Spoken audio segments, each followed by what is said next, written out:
আসসালামু আলাইকুম অনার্স পরীক্ষার্থীরা, আপনারা কিন্তু ইতিমধ্যে অনেকেই অনেকভাবে আমাকে মেসেজ করতেছেন যে ভাইয়া আমি আবেদন করতে পারতেছি না, আর রিলিজ স্লিপে লাস্ট ডেট 18 তারিখ, কিন্তু এখন পর্যন্ত আমি ন্যাশনাল ইউনিভার্সিটি সার্ভারে প্রবেশ করতেই পারছি না।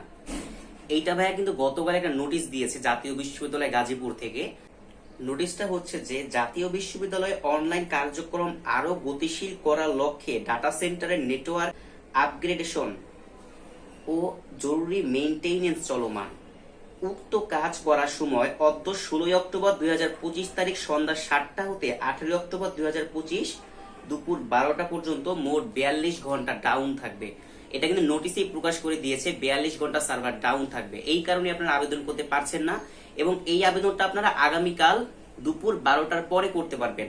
ঠিক আছে, রিলিজ স্লিপের মেয়াদ কিন্তু আগামীকাল রাত 12টা পর্যন্ত আছে, অর্থাৎ 12টার পর থেকে আপনারা আরো 12 ঘন্টা পাবেন আবেদন করার জন্য। ঠিক আছে, তো যাদের যত আবেদন আছে, যারা ডিগ্রি আবেদন এখনো করেন নাই আর অনার্স দ্বিতীয় রিলিজ স্লিপ আবেদন এখনো করেন নাই, তারা খুব দ্রুত আগামীকাল 12টার পরে আবেদনটা করে রাখেন। ঠিক আছে, আবেদনটা করে রাখলে কিন্তু আপনার জন্যই ভালো, কারণ মাঝে মধ্যেই কিন্তু সার্ভার ডাউন থাকে।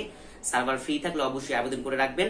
আর যারা আবেদন করতে পারেন না, তারা আমার মাধ্যমে আবেদন করতে পারবেন। আবেদন করার জন্য অবশ্যই এই হোয়াটসঅ্যাপ নাম্বারে মেসেজ দিবেন। ঠিক আছে, তো আজকের ভিডিও এই পর্যন্তই।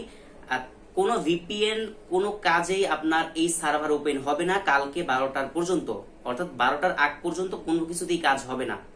ঠিক আছে, তো এটাই ছিল আজকের ভিডিও। সকলে ভালো থাকবেন। আসসালামু আলাইকুম।